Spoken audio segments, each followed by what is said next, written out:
Assalamualaikum warahmatullahi wabarakatuh. Pada kesempatan kali ini, kami dari kelompok 6 akan mempresentasikan hasil diskusi kelompok kami yang berjudul Peluang dan Ancaman Produk Pasar Modal Syariah, Studi Kasus Sukuk Retail di Indonesia.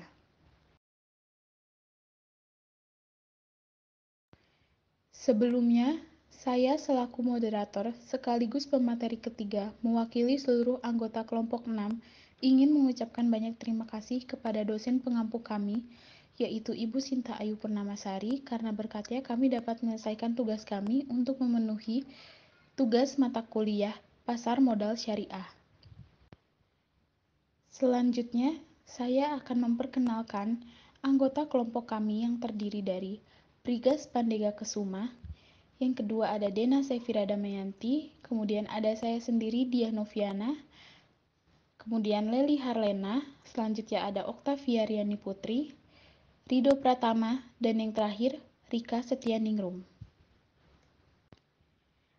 Adapun konteks pembahasan yang akan kami bahas yaitu terdiri dari yang pertama ada pendahuluan, yang kedua strength, yang ketiga weakness, keempat opportunity, kelima threats, keenam strategi, dan yang terakhir penutup. 1. Pendahuluan analisis SWOT. Pengertian, kata suku berasal dari kata sak yang memiliki arti serupa dengan sertifikat atau not. Sedangkan menurut fatwa DSN MUI nomor 137, yang dimaksud dengan suku adalah surat berharga atau efek syariah berupa sertifikat atau bukti kepemilikan yang sama atau mewakili bagian kepemilikan yang tidak bisa ditentukan batas-batasnya atau musya atas aset yang mendasarinya, aset suku atau ushul al-suku. Setelah diterima dana suku, ditutupnya pesanan dan dimulai penggunaan dana sesuai peruntukannya. Sedangkan dalam hal ini yang dimaksud dengan suku retail adalah suku yang diterbitkan oleh pemerintah melalui Menteri Keuangan Republik Indonesia dan hanya dijual khusus untuk individu dan berwarga negara Indonesia. Suku retail merupakan salah satu bentuk sekuritas aset yang dilakukan pemerintah ketika membutuhkan tambahan modal untuk melakukan ekspansi usaha ataupun keperluan lain. Berbeda dengan obligasi konvensional, suku retail sangat memperhatikan ketentuan syariah dalam mekanisme prosedurnya. Baik dalam penentuan akad dan pembagian margin harus terbebas dari unsur maisir, goror, ribawi, hingga underlying aset yang menjadi dasar akad harus jelas berupa aset real ataupun jasa dan tidak bertentangan dengan ketentuan syariah Islam. Dalam memaksimisasi suku retail perlu dilakukan beberapa evaluasi terhadap suku retail yang akan dikeluarkan di masa yang akan datang. Evaluasi ini diharapkan dapat memberikan gambaran apakah produk dapat dilanjutkan ataupun tidak dilanjutkan dengan melakukan evaluasi internal dan evaluasi eksternal. Dalam dunia manajemen dikenal dengan analisis SWOT. Analisis SWOT adalah analisis kondisi internal maupun eksternal suatu organisasi yang selanjutnya akan digunakan sebagai dasar untuk merancang strategi. Analisis internal meliputi penilaian terhadap faktor kekuatan atau strength dan kelemahan atau weakness. Sementara analisis eksternal mencakup faktor peluang atau opportunity dan ancaman atau threats. Adapun dalam penelitian kali ini, peneliti menggunakan pendekatan kualitatif matriks SWOT sebagaimana yang dikembangkan oleh Cairns yang menampilkan 8 kotak yang membantu dalam mengembangkan 4 jenis strategi, yaitu strategi SO atau kekuatan dan peluang, strategi WO atau kelemahan dan peluang, strategi ST kekuatan dan ancaman, dan strategi WT kelemahan dan ancaman dalam menghadapi peluang dan ancaman yang dimiliki suku retail di Indonesia. Baik, saya Dena Sefira Damayanti akan menjelaskan strength. Apa saja sih keunggulan dari suku retail? Suku retail menawarkan tingkat imbalan yang kompetitif dari rata-rata tingkat bunga deposito perbankan BUMN. Tingkat imbalan mengambang disesuaikan dengan perubahan BI 7-day reverse repo rate dengan batasan imbalan minimal sebesar 1,50%. Suku retail yang ditawarkan sejak tanggal 20 Agustus hingga 15 September 2021 dengan nomor seri SR015 memiliki masa tenor selama 3 tahun sehingga sangat cocok untuk berinvestasi dalam jangka pendek menengah dengan bunga sebesar 5,10% per tahun. Resiko kerugian gagal bayar yang bisa terjadi akibat salah memilih sekuritas investasi, baik karena kurangnya literasi maupun pengalaman, merupakan satu hal yang paling ditakuti oleh masyarakat dalam memulai investasi mereka.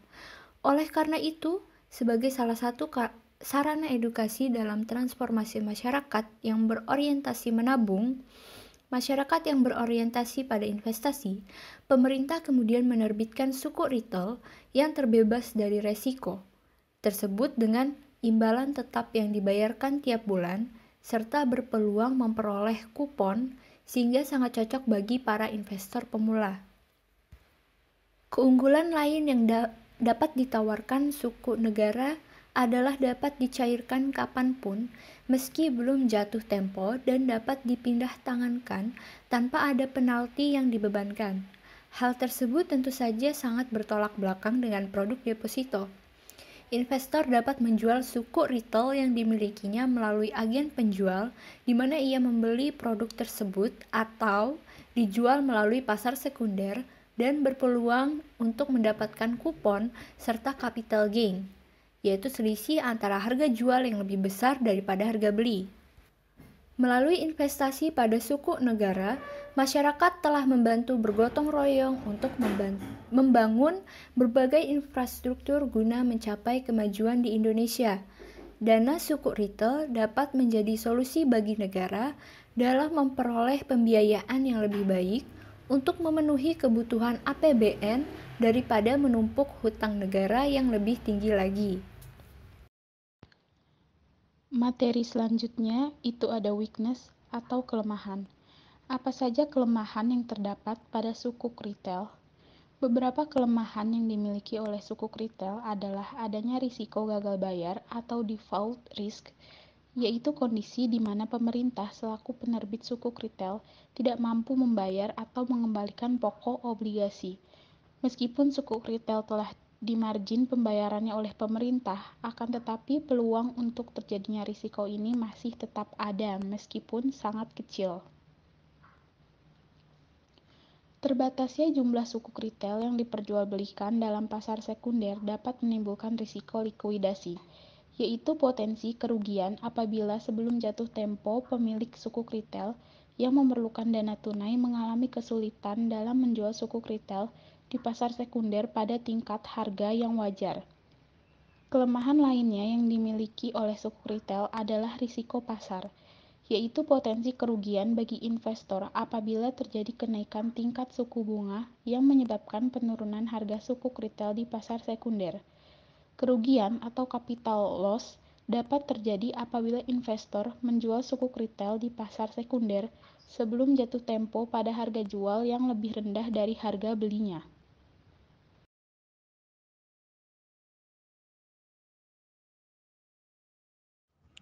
Yang C, peluang opportunity. Berdasarkan data di atas mengenai pertumbuhan suku retail mengalami fluktuasi kenaikan hampir tiap tahunnya.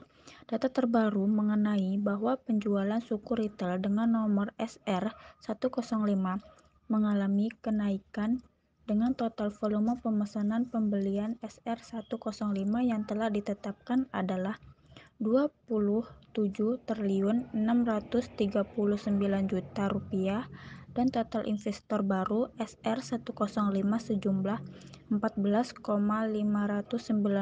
atau 29,76% dari total investor yang volume pemesanan 6,04 triliun. Hal ini menunjukkan besarnya antusias masyarakat dalam produk investasi ini yang berpeluang mengembangkan produk suku retail yang ada di Indonesia. Selain itu, seiring dengan upaya pemerataan pembangunan di berbagai pelosok daerah di Indonesia, berpeluang dapat meningkatkan sejumlah pemasaran pasar produk suku retail di Indonesia saat ini.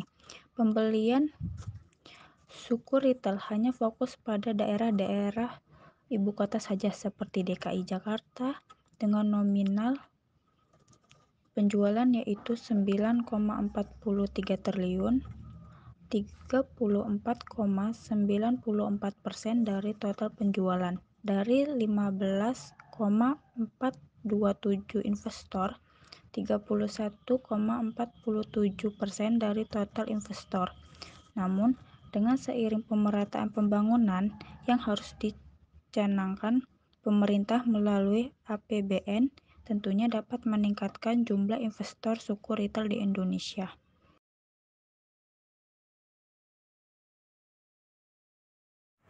Ancaman atau threats. Resiko nilai tukar mata uang dapat mempengaruhi kedua belah pihak, baik emiten maupun investor pemegang sukuk. Bila nilai mata uang turun, maka kondisi ini akan lebih menguntungkan pihak emiten karena ketika membayar bagi hasil akan cenderung lebih terasa rendah nilainya. Namun, di lain pihak, investor akan mengalami penurunan pendapatan karena nilai tukar yang relatif rendah.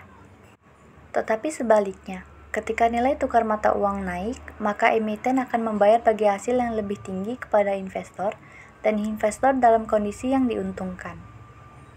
Resiko nilai tukar mata uang merupakan suatu resiko yang cenderung mengikuti mekanisme pasar, sehingga resiko ini dianggap menjadi resiko alami yang mana emiten dan investor tidak dapat mengendalikan nilai tukar mata uang agar tetap flat.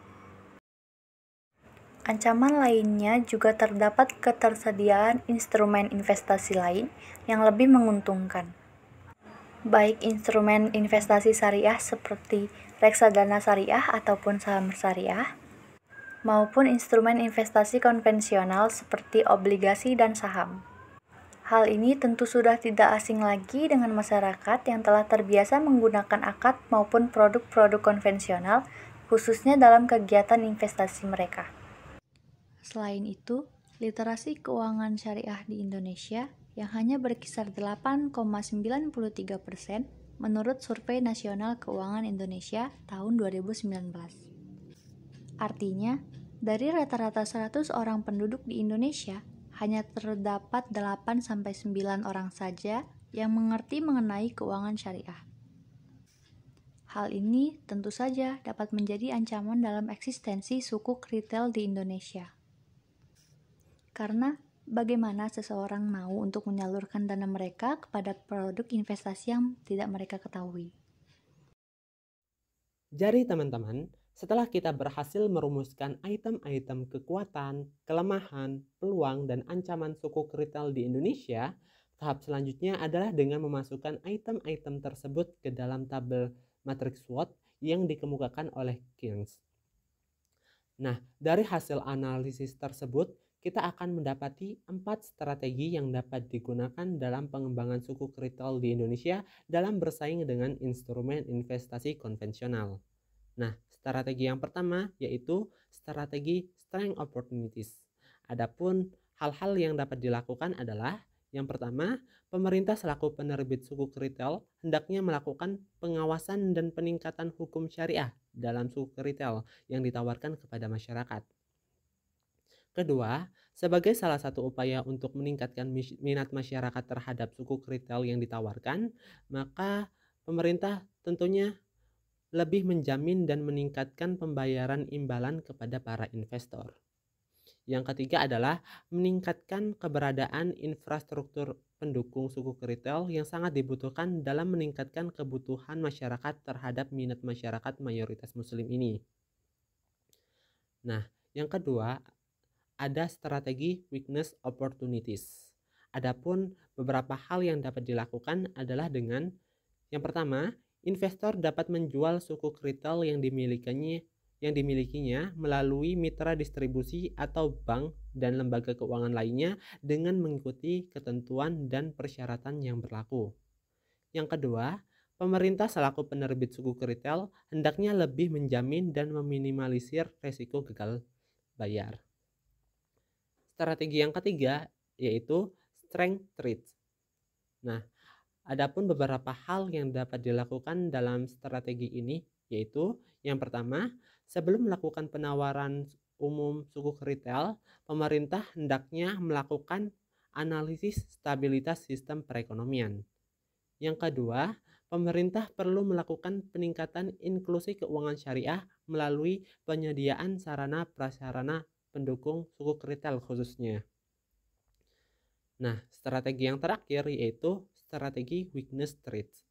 Adapun beberapa hal yang dapat dilakukan antara lain, yang pertama, meningkatkan literasi keuangan pada masyarakat yang masih rendah agar dapat menganalisis kelayakan penawaran suku retail yang ditawarkan oleh pemerintah.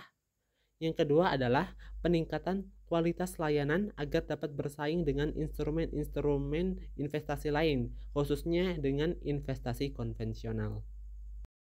Materi yang selanjutnya yaitu penutup. Perkembangan suku retail di Indonesia masih memiliki peluang yang cukup besar. Hal ini salah satunya ditandai dengan meningkatnya nilai penjualan suku retail hampir di tiap tahun.